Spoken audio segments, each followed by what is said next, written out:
संत उसे कहते हैं जिनका अंतःकरण निर्मल होता है, इसके विचार ऊंचे होते हैं, इसके विचार करने के सोचने के तरीके ऊंचे होते हैं, वो संत होते हैं।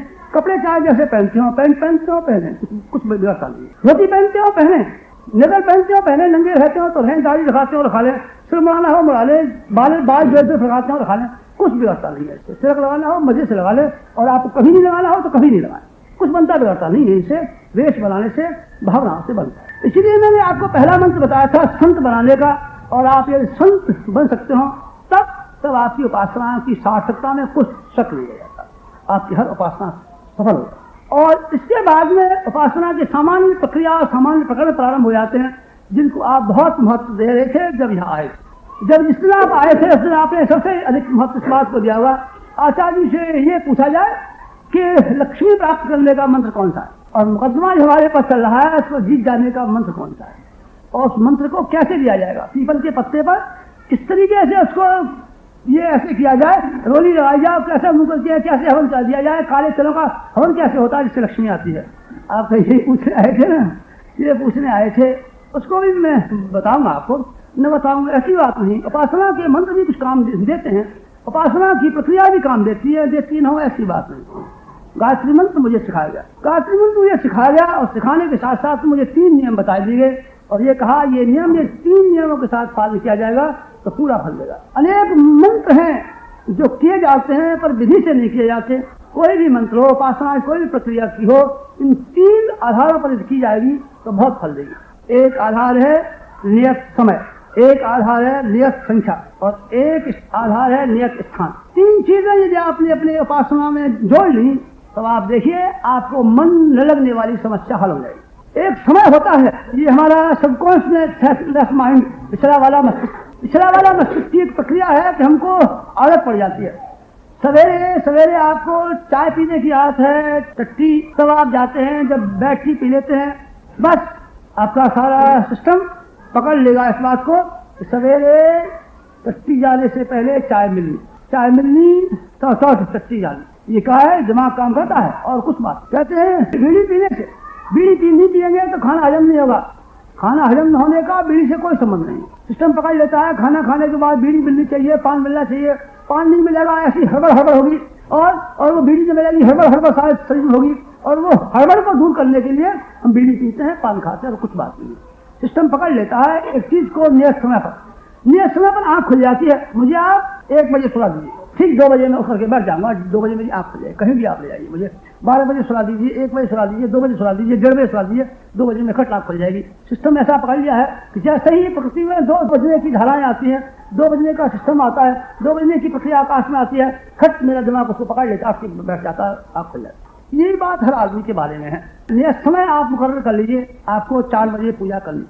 4 बजे आप पूजा नहीं करेंगे, 5 बजे आप पूजा नहीं कर, पहले दिनों में दिक्कत पड़ेगी, थोड़ा मन नहीं लगेगा, थोड़ा ये होगा, फिर क्या हो जाएगा, थोड़े दिनों में एक अभ्यास बन जाएगा। ऐसा अभ्यास बन जाएगा कि जिस दिन आपने पूजा न की होगी उस दिन आपको ऐसा लगेगा कि खाना नहीं खाया, क्या जन नहाया नहीं, क्या कपड़ा नहीं पहना, क्या जन नंगे डोल रहे हैं, क्या जन किसी ने क्या कर दिया, ऐसा कुछ अचम्मा सा कुछ ऐसा लगाएगा। ज्यादा दिन तक नहीं करेंगे तो वो आदत बंद हो जाएगी, लेकिन थोड़े दिनों तक आपको ऐसा लगता रहेगा कि क्या हुआ। इसलिए उस समय आपको याद आएगी उपासना करने की, और उपासना किए बिना चैन नहीं पड़ेगा, मन लग जाएगा। मन भागने का एक कारण यह है कि आदमियों का नियत समय नहीं होता। उन लोगों के लिए मैं नहीं कहता, बेचारों के लिए जो रेलवे में काम करते हैं, जो फायरमैन हैं, जो गार्ड हैं, उनके लिए मैं कैसे कहूँ कि आपको ठीक टाइम पर ही करना चाहिए। उनको तो जिस समय हो जाए वही ठीक है, न होने से होना अच्छा।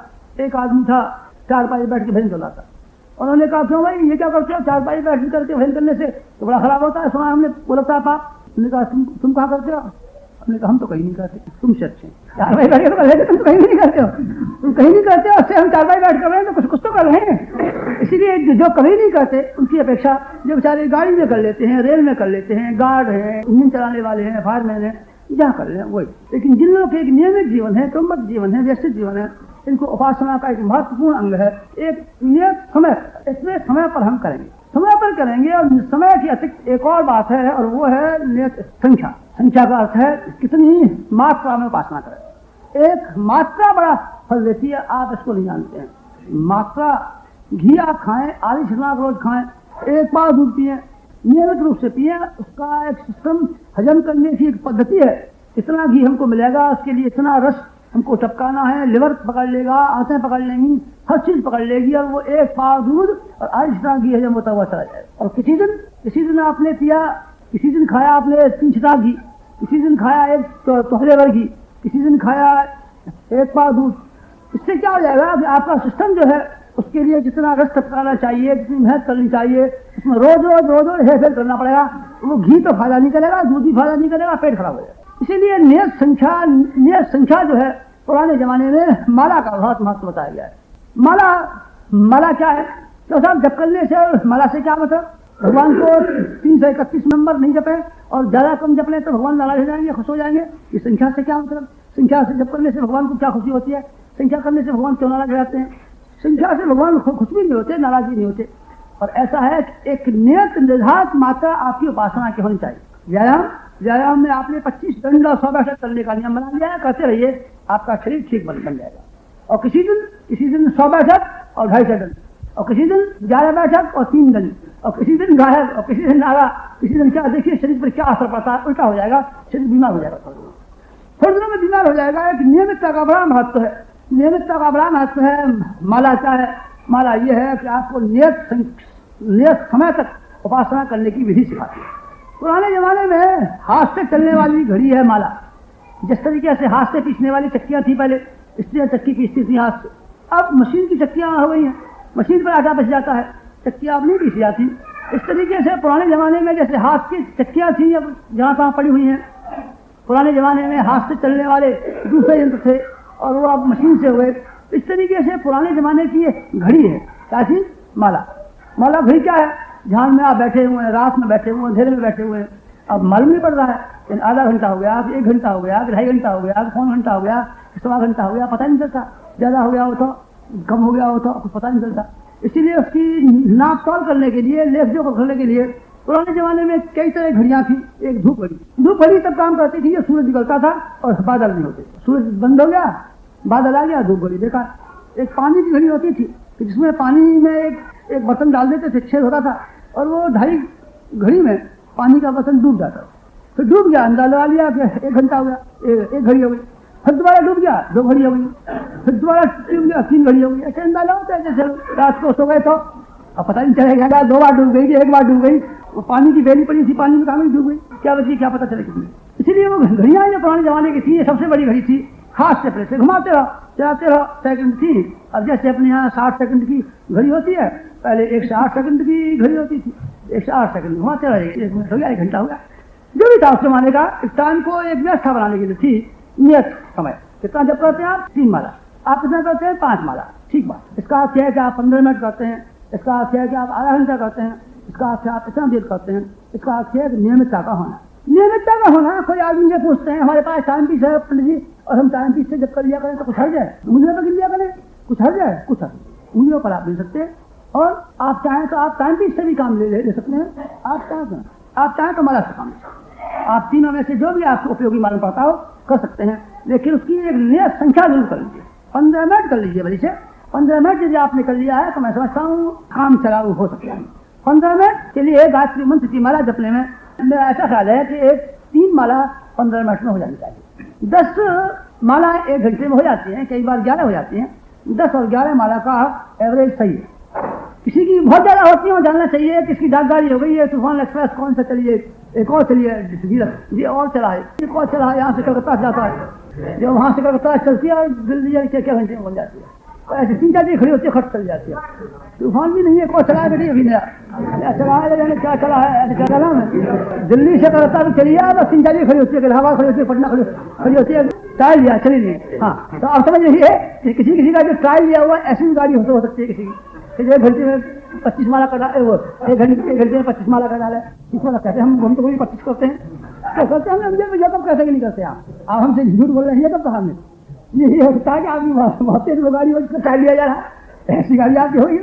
लेकिन सही स्पीड जो है मंत्र की, गायत्री मंत्र की, 1 घंटे में 10 माला 11 माला की है, ये स्पीड सही। ये स्पीड किसी की ज्यादा हो तो उसको कम कर लेना चाहिए, और कम हो तो थोड़ा सा और बढ़ाना चाहिए, समझना चाहिए। ये अभी हमारी पैसेंजर गाड़ी है, और पैसेंजर गाड़ी का इंजन जरा कोयला और बढ़ाना चाहिए, जिससे कि वो उसकी स्पीड कुछ और ज्यादा हो जाए, जिससे कि वो एक्सप्रेस करना चाहिए।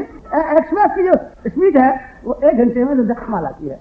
डाक गाड़ी की ज्यादा भी हो सकती है और पैसेंजर की कम भी हो सकती है। इस तरीके से क्या करना चाहिए, सामान्य गृहस्थ में मामूली दर्जे के औसत आदमी को मैं सोचता हूँ कम से कम 15 मिनट दूर, 15 मिनट से कम ज्यादा हो सकता हो, ज्यादा लगा लें, भाई से आधा घंटा लगा लें, 1 घंटा लगा लें, जो भी लगा सकते हो लगा लें, पर 15 मिनट जरूर होनी चाहिए। और 15 मिनट के लिए 3 माला आवश्यक। गायत्री मंत्र की मालाओं में ऐसा नियम है 1, 3, 5, 7, 10, 5, 7, 9 ऐसे की जाती हैं, 2, 6, 8, 12 ऐसे नहीं की जाती।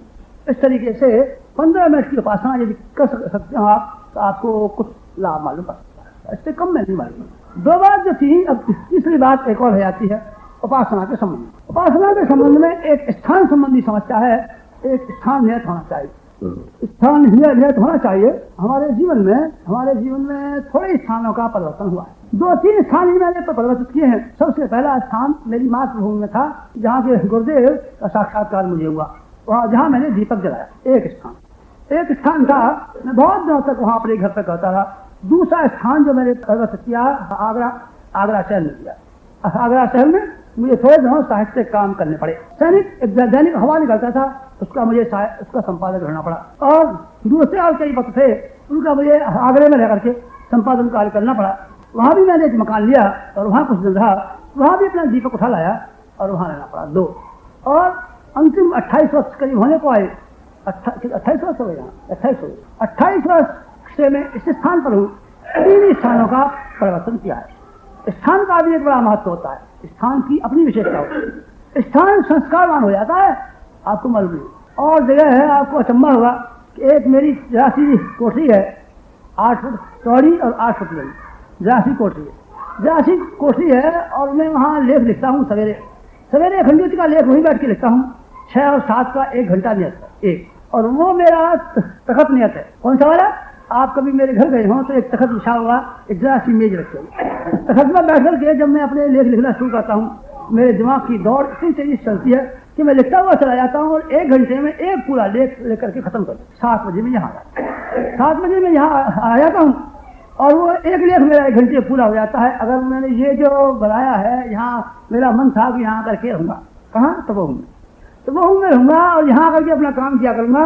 तो ये कमरा जो बनाया है, ये कमरा बन गया मेरे लिए और ये मेरे लिए बनाया गया। और मैंने विचार किया था कि यहाँ करके अपने लेख लिखा करूँगा और यहाँ करके काम किया करूँगा और यहाँ करके ग्रंथों के अनुवाद किया करूँगा। अब आपको विश्वास नहीं हुआ, यहाँ करके मैंने कभी लेख लिखा है तो मेरे वो लेख गड़बड़ हो जाती है और उतनी नहीं स्पीड हो पाती। और तखतमा जब बैठा, बस आपने सिंहासन 32 का कहानी सुनी है राजा भोज था। और उनका एक किस्सा है, एक जंगल में एक था टीला, उस टीले पर एक गडरिये का छोकरा चला जाता था और टीले पर बैठ जाता तो बड़ी बड़ी न्याय की बात कहता। फिर लोगों ने कहा, एक गडरिये का छोकरा इतनी बात कहता है, इतनी कानून की और धर्म की बात, इसमें क्या हो गया? उन्होंने कहा, ये टीले पर बैठता है तभी कहता है, जमीन पा जाने पर गडरिया नहीं आता है। टीले में कोई करामात होनी चाहिए। टीले की खुदाई कराई गई, टीले में एक सिंहासन निकला, सिंहासन में सोने की 32 पुतलियां, उसके 32 पाए थे और 32 पुतलियां थी। राजा भोज उनको ले गए। राजा भोज ने सिंहासन को धोया और उस पर बैठने को हुए। राजा अभिषेक जिस दिन होने वाला था, विक्रमादित्य का सिंहासन था, तो एक पुतली बोली उसमें से, राजा भोज है, यदि विक्रमादित्य के से गुण तेरे पास हो तो उसमें से बैठ। उन्होंने कहा, वो कौन से थे गुण? एक कहानी सुनाई कि राजा विक्रमादित्य ऐसा था, तेरे पास वो गुण है? तो उसने कहा, भाई ये तो गुण नहीं। तो दूसरे दिन फिर वो उस दिन की बीमिति खत्म हो गई। दूसरे दिन राजा भोज ने कहा, फिर बैठना चाहिए, पुतली बच्ची रहती। फिर वो सिंहासन में बैठने के लिए गया तो पुतली ने दूसरी ने कहा, राजा भोज ने कहा, रुक, क्यों? कि तेरे अंदर विक्रमादित्य कैसे गुण हो तो इस पर बैठ। क्या गुण थे? एक कहानी से सुनाई।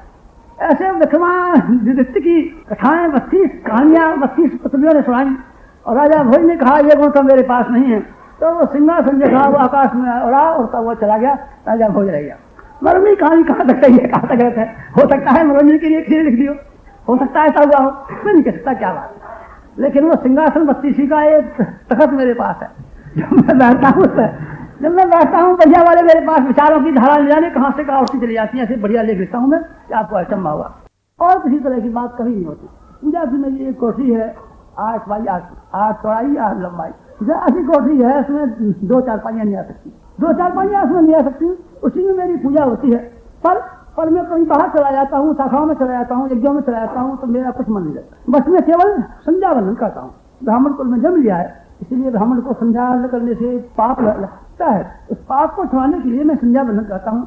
मेरा मन लगे न तब मैं क्यों भजन करूँ, उतना वक्त तो किसी और से बात करूंगा, उसका भला होगा, मेरा भी मन नहीं लग रहा है, मेरा भी मन नहीं बैठ रहा है, औरों का भी काम मर्जी हो रहा है, क्यों काम मर्जी, बस मैं 15 मिनट संध्या कर लेता हूँ और अपना और काम, बाकी और लोगों को बुलाता हूँ, समझाता हूँ और काम करता हूँ, बाहर नहीं करता हूँ। वहां जब मैं रह जाता हूँ उस कोठरी में, तो मेरा बहुत मन लग जाता है।